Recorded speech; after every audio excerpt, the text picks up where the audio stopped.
You need to understand this. Under no circumstance would you dare do this in China, no matter what you have or the permit you hold, whether as a citizen or a foreigner. It is literally impossible, ladies and gentlemen. The Chinese government will skin you alive, whether it is a licensed small-scale mine or an illegal Galamsey mine, or even if it falls within the confines of a large-scale mine. You could never do this in China and get away with it in 24 hours. The system will locate you. It will fish you out and throw you into jail before investigations begin. But here we are. They are doing it in Ghana. I lived there for years, and trust me when I tell you, not even a Chinese police officer carries a gun.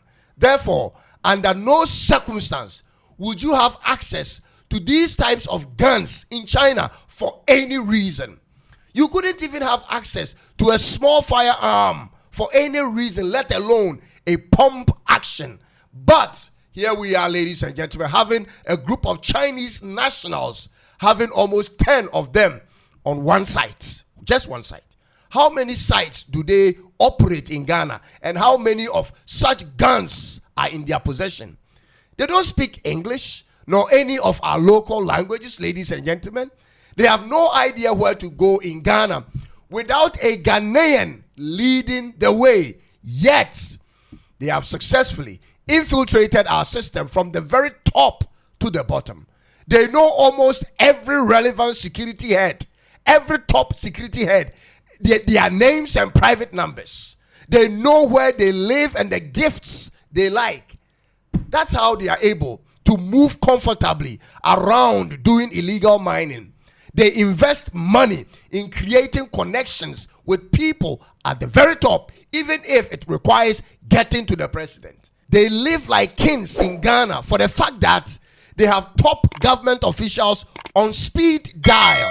And when you put them to the tests, they'll prove you wrong. They'll prove to you that in 1 minute, when they call that top person in Ghana, the person will answer. I know this because they've proven it to me countless times. Meanwhile, people who actually queued and voted for these people cannot have access to them. Ladies and gentlemen, they know our security systems are broken and the heads are corrupt. They know they can have their way on literally anything they want in Ghana if they talk to the right person. That's why they are seen in the forest working every day with military protection. They can mine on a 25-acre land in only 3 days. Ladies and gentlemen, listen to what I said. And to those who understand or know surface mining, they know what I'm saying. These Chinese, they have enough excavators to mine alluvial gold on a 25-acre land in only 3 days. 3 days and night, non-stop. So by the time news get to town of the activities, they are done and dusted. They are gone.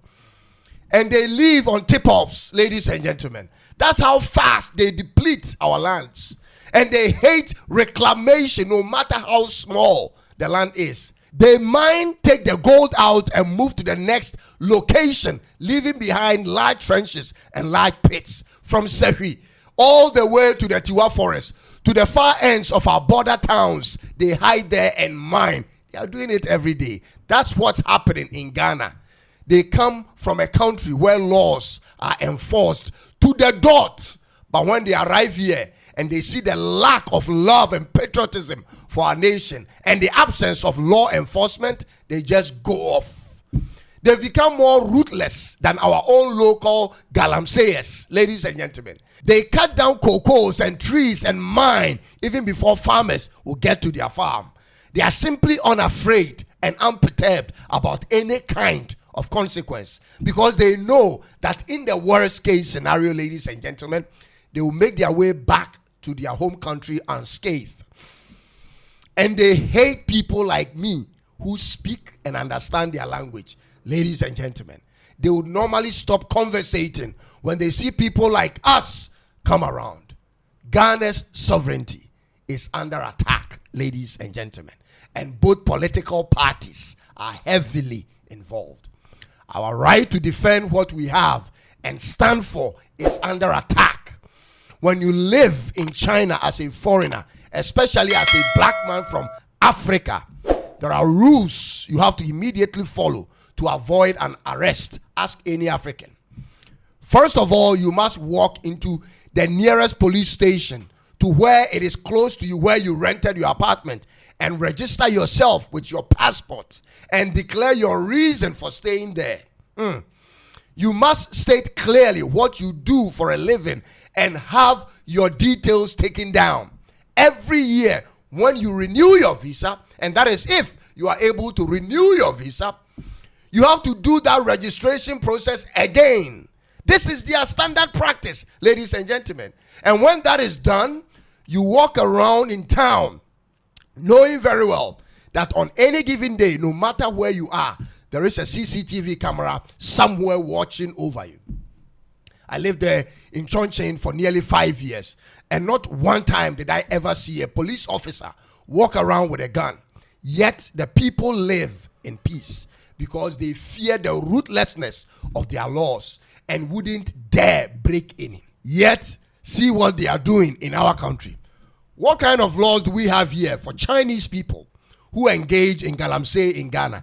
Specifically for Chinese people, because they are the number one foreign culprits always caught up in this. So what laws do we have for them specifically? Because that is what they would have done.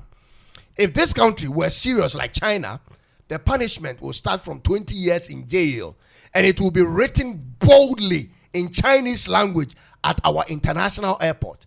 That is how you send the message, ladies and gentlemen. You write it boldly, stating the prison term for when you are caught on any mining site, ladies and gentlemen. Boldly at the Kotoka International Airport and our state websites. That's what they do in China, ladies and gentlemen, in their country, at bus stations, airports, and train stations. And they mean every letter of it. You must understand that in order for a Chinese person to leave his home country and do illegal mining in a foreign country, he is already a hardened criminal, I tell you. There is no way a modern day educated Chinese man or woman will leave a major city to anywhere in Accra or Ghana or in Africa. Impossible. It will never happen. When they see all these opportunities in their own home country and better options in Western countries, no modern day educated Chinese will do that. They will never. Therefore, any Chinese national who makes that trip is a hardened criminal ready for whatever it comes with. That is who they are. And I know I'm 100% correct on this. Therefore, you don't treat such people with kid gloves under no circumstance. You meet them with brute force and make your stance clear from the onset. But that hasn't been the case so far in Ghana. Instead, they know that the worst that can happen is being flown back to their home country, like the government of Ghana did earlier this year. Ladies and gentlemen, they rather want to know every significant politician in Ghana. They dine with politicians and help them get visas, Chinese visas for themselves and girlfriends, and also open doors to them in the Chinese market. They are able to convince ministers of state and MPs with mere smartphones, ladies and gentlemen. Ordinary smartphones open doors for them in Ghana. These are the issues to discuss and not the games people are playing on the media, the traditional media especially. I watch MPs talk and I shake my head in shock every time. Hypocrites who have no love for this country. They only come to use the country to make money, and that's it. The Chinese people know perfectly well that what they are doing is wrong and not permissible in their country. They know they are destroying nature, and that's not how it is done. But our own people, led by our politicians, give them the go-ahead, and that is how they are destroying our country. And this is how I know. All the concessions they work on are owned by Ghanaians. Every one of them. There is not a single small-scale mining company that is owned by a non-Ghanaian. It is not allowed by the Minerals Commission. And so, it's all owned by locals. And the locals grant them permission to go and mine on those lands. If we therefore start prosecuting people, we have to start from the owners and not just the Chinese. Let me blow your mind with how Chinese government punish offenders of certain crimes in some provinces in their country. Let me blow your mind. If, for instance, you are an armed robber and you are caught and prosecuted in court and given the death penalty, which usually happens in like 1 week, this is what they do to you. The bullet that will be used to gun you down, the bullet, will have to be paid for by you, the convicted felon, or by your family. It isn't free. And they have a standard price for each bullet. You buy 2 bullets to be used to gun you down, or else the government may confiscate a valuable of your family if there is any. Ladies and gentlemen, the laws are tough. The bullet to finish you isn't free.